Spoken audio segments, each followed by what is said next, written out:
The Great River Shakespeare Festival is running now through July 31st, featuring Twelfth Night, and the African Company presents Richard III and more at Minnesota's premier Shakespeare Festival in Winona, Minnesota. Buy tickets online at grsf.org. Great River, great drama. This podcast is also brought to you by Trempealeau County Tourism. Whether your idea of fun is bicycling, hiking, or canoeing, afterwards head into the heart of one of their welcoming communities to experience historic architecture, independent shops, and locally owned dining establishments. Visit Trempealeau County Tourism online.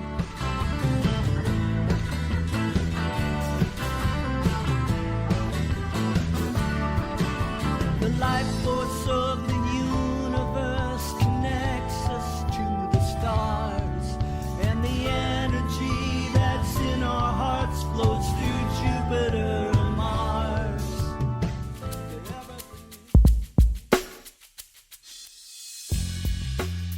We chat with local musician Lisa Freedlund. We talk about her early interest in music, influences, the variety of bands she's in, the local music scene, and what's next for this busy musician. You can find more conversations, food reviews, live music, and events on our website, lacrosselocal.com. I'm Amy. And I'm Brent. And this is Lacrosse Local. My name is Lisa Freedlund. I was born and raised in Onalaska, Wisconsin, and have lived in La Crosse for over 20 years. Yeah, I am a musician, a piano teacher, and what led me to music? Let's see. Just something that's always been there for me as long as I can remember. And I got to tell you, growing up, I had this organ in our house. We had an organ that was like one of those 70s home organs. It had the two manuals and like the super cheesy drum machine beats, like the easy Latin and bossa beats and all that. And I loved it. It was awesome. And I honestly don't remember where that came from. It might have been my grandma's, and she somehow acquired it and passed it on to us. But I truly attribute my early love of music to that instrument and became obsessed. And I was totally that kid where, like, if I went to a friend's house who had a piano, I would just get to their house and make a straight beeline for the piano and bang away and noodle around. And I was probably a terrible friend because, yeah, that's no, I just, like I said, I became obsessed. And eventually my parents got me a piano. And yeah, what else? When I got to middle school, I joined band and choir and continued that all through my school years. Anything music related, anything that was offered, I was a part of. I just couldn't get enough. Who was some of your like earliest sort of exposures to music? I would have to say my earliest musical influence had to have been the Beatles. That's what my parents were listening to. They were always spinning Beatles records in the house. And so I would say that would be my earliest musical influence. Let's see, what else? I, as a kid, got super into rock and classic rock. And as goofy as this sounds, I've always been really drawn to sounds and electronics, and always was drawn to instrumental music of so many different kinds. Yeah, way into like Beethoven, Chopin, Rachmaninoff, all that stuff. I'm way into jazz fusion. My biggest love is progressive rock. My all-time favorite bands in the world are Yes and Genesis and King Crimson. So yeah, as cliche as it sounds, I mean, just so many different styles of music have influenced me over the years. So locally, it seems like I've seen you in a number of bands, a half dozen or so. It seems like you bounce around. Who are some of those bands, or what history do you have with that? Yeah, I currently play in Greg Hall and the Wrecking Ball. I know you've seen the band a whole bunch of times. What other bands have I played in? Boy, I played in the Sonic Beats, and I played in Slow No Wake, Night Divides the Day, Doors tribute band. Played in several of the Dees Productions tribute shows. Synchronicity was a band I played in. Ginger Presley, all female cover band that was around years ago. So I'm forgetting some, and just a whole bunch of bands that I've sat in with too. So, which is always a treat. Just kind of, think about your 20 years being here. What do you feel about the music scene in La Crosse? I know just coming out of COVID, for me, it's been really fun to kind of get out and watch shows again. But how was it before or now? Yeah, I mean, the La Crosse music scene it's a magical thing and just a wonderful community. And it's so nice to be back out playing again.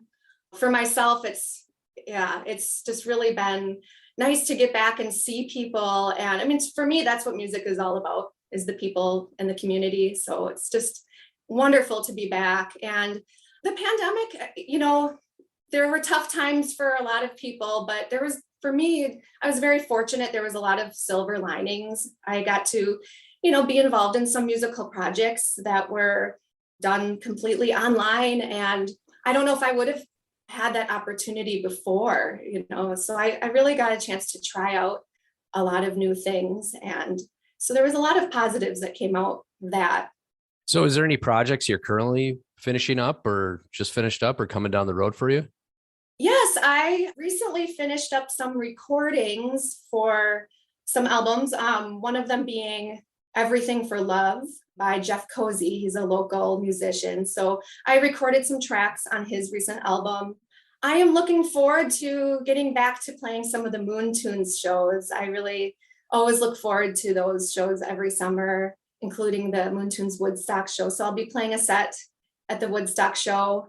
Dees Fest is another one, another music festival I always look forward to. So yeah, that's kind of on my agenda, just getting back into some of the festivals and lots of stuff to look forward to. Being in, Greg's band and a few others, what's the best avenue for people to find out more? And don't you do like a Rush cover band too? I Am I wrong? That's correct. Let's go back to that. Sure. Yeah. There's a band that I play with. They are not local. They are based out of northern Wisconsin. So Ashland, Bayfield, that area. Their name is Foreign Object. Mm-hmm. So we kind of hooked up a few years ago to put together a Rush tribute. Yeah, we've performed it at Pearl Street Brewery. So I'm hoping to have them back again, hopefully this summer or early fall. And we're actually working on right now a New Pornographers set. So Nice. New Pornographers is early 2000s indie band. We're putting together a Monkeys set. So yeah, that's been a lot of fun. So I'm hoping to have them in La Crosse soon. So stay tuned. You can look them up on Facebook, Foreign Object. Yeah, I'm trying to think of what else. Let's see. I should mention too, just since I'm kind of name dropping and throwing out websites and sites, is I also teach piano lessons at Reed Music Studios. So can also check them out too at reedmusicstudios.com. With someone who's just starting, I mean, do you teach from beginners to intermediate to ongoing? What's something you could tell someone about kind of taking that step? Either they're an adult, want to try piano. Is there anything that's kind of like that you kind of get people comfortable with the whole process? Yes. And I should tell you, I'm really excited to tell you this. I do teach students of all ages. And currently my youngest student right now is 4 years old. And my oldest, I'm so excited to tell you this, is 91 years old. So if that's not inspiring, I don't know what is. So yeah. And remind me your question again about just what did you ask? I mean, I feel like a lot of people, and I think, throughout COVID, I think people kind of took up new skills or tried to do that thing they never tried in their past. So I was just kind of wondering if there was something that makes it easier for people to jump into something later in life, like piano.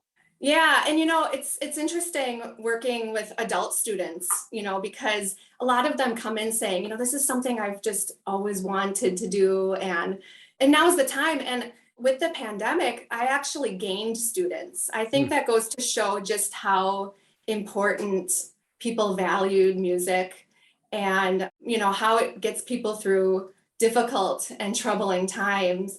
And my intention with any student, adult, child, whatever the experience is, just to find what they like to play. That's what gets people playing. And it's all about just playing for enjoyment. So to find their strengths and what they enjoy is important. So if people want to find out more, maybe about piano lessons or some of your bands, where's the best spot for them to go to? reedmusicstudios.com. Like I said, we're in Onalaska. We have approximately 20 teachers, various instruments, piano, voice, guitar, strings. I feel like I'm forgetting something there, but that would be a good site to go to. I mean, I don't have a website myself. I've been kind of meaning to put together something just because, like you pointed out, I play in different groups and have my foot in some different things. So it would be kind of nice to have a hub for people to look at and find out what's going on because, with the music, live music scene kind of picking back up again, it's important to get the word out there. So I'm working on that. I have a personal Facebook page, but DeesProductions.com is a great site. Cheech is always putting together different shows, and I know he's looking forward to Dees Fest as well. So that's a great website to check out too for what's going on in the lacrosse scene. Lacrosse Local Podcast is a production of River Travel Media. Do you have an interview idea you'd like to share with us? Message us on Facebook at Lacrosse Local. Find out more about us at lacrosselocal.com, and you can subscribe to the Lacrosse Local Podcast on your favorite podcast app. If you like us, rate us 5 stars. We appreciate it.